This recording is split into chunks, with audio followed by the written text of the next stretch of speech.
आतिशी सिंह दिल्ली की तीसरी महिला मुख्यमंत्री बनने जा रही है। उन्होंने अरविंद केजरीवाल की गैर मौजूदगी में पार्टी को मजबूती से संभाला और शिक्षा मंत्री के रूप में महत्वपूर्ण भूमिका निभाई है। अब आतिशी के हाथ में पूरी दिल्ली की कमान है।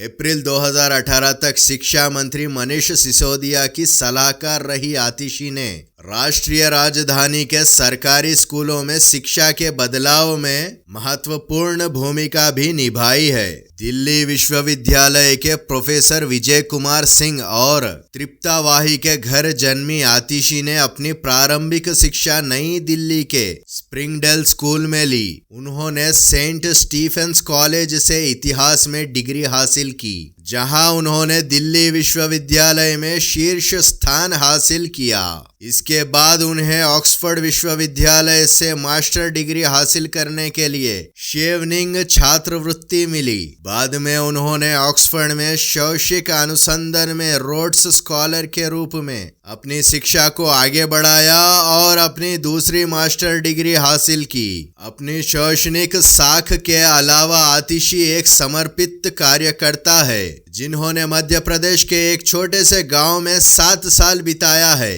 उन्होंने विभिन्न गैर लाभकारी संगठनों के साथ सहयोग करते हुए जैविक खेती और प्रगतिशील शिक्षा पहलों में सक्रिय रूप से भाग लिया, जहां उनकी पहली बार आप सदस्यों से मुलाकात हुई। पंजाबी राजपूत परिवार से ताल्लुक रखने वाली आतिशी के पति का नाम प्रवीण सिंह है। प्रवीण एक रिसर्चर और एजुकेटर है। वह सद्भावना इंस्टीट्यूट ऑफ पब्लिक पॉलिसी जैसे संस्थानों के साथ जुड़े हुए हैं। प्रवीण सिंह आईआईटी दिल्ली से पढ़े हैं और फिर आईआईएम अहमदाबाद से भी पढ़ाई की है। उन्होंने करीब 8 साल तक कॉरपोरेट सेक्टर में काम किया। भारत और अमेरिका की कंसल्टेंसी फर्म्स में भी काम किया। इसके बाद सोशल सर्विस में उतर गए। वह सार्वजनिक तौर पर बहुत कम ही नजर आते हैं। आपकी सदस्य बनने से पहले आतिशी ने आंध्र प्रदेश के ऋषि वैली स्कूल में इतिहास और अंग्रेजी पढ़ाने के लिए कुछ समय समर्पित किया था।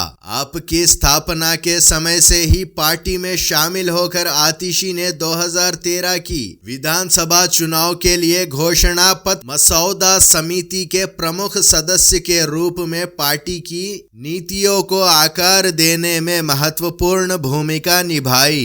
एक प्रवक्ता के रूप में अलग पहचान बनाई है। आतिशी को दिल्ली में शैक्षणिक संस्थानों के पुनरुद्धार में उनकी महत्वपूर्ण भूमिका के लिए जाना जाता है। रिपोर्टर्स बताते हैं कि उन्होंने सरकारी स्कूलों के बुनियादी ढांचे को बढ़ाने, शिक्षा के अधिकार अधिनियम के अनुसार स्कूल प्रबंधन समितियों की स्थापना करने, निजी स्कूलों द्वारा मनमानी फीस वृद्धि को रोकने के लिए सख्त नियमों को लागू करने और खुशी पाठ्यक्रम शुरू करने में उल्लेखनीय काम किया है। 2019 के लोकसभा चुनाव के दौरान आपने उन्हें पूर्वी दिल्ली निर्वाचन क्षेत्र के लिए नामित किया। कांग्रेस नेता अरविंदर सिंह लवली और भाजपा उम्मीदवार गौतम गंभीर के खिलाफ एक मजबूत उम्मीदवार के रूप में देखे जाने के बावजूद आतिशी पर्याप्त वोट हासिल करने में विफल रही और गंभीर से हार गई। वह आपके भीतर एक महत्वपूर्ण व्यक्ति है, खासकर दिल्ली के मुख्यमंत्री अरविंद केजरीवाल की हाल ही में गिरफ्तारी के बाद। उन्होंने दावा किया कि भाजपा ने उन्हें अन्य आप नेताओं की तरह उनके साथ जुड़ने या गिरफ्तारी का सामना करने का प्रस्ताव दिया था। गिरफ्तारी से रिहा होने के बाद सीएम केजरीवाल ने अचानक घोषणा की कि वह जल्द ही अपने पद से इस्तीफा दे सकते हैं। इसने उनके संभावित उत्तराधिकारी के बारे में अटकलों को हवा दे दी है, जिसमें आतिशी इस भूमिका के लिए एक प्रमुख दावेदार के रूप में उभरी है। ऐसे ही और अपडेट्स के लिए वीडियो को लाइक और चैनल को सब्सक्राइब करें। धन्यवाद।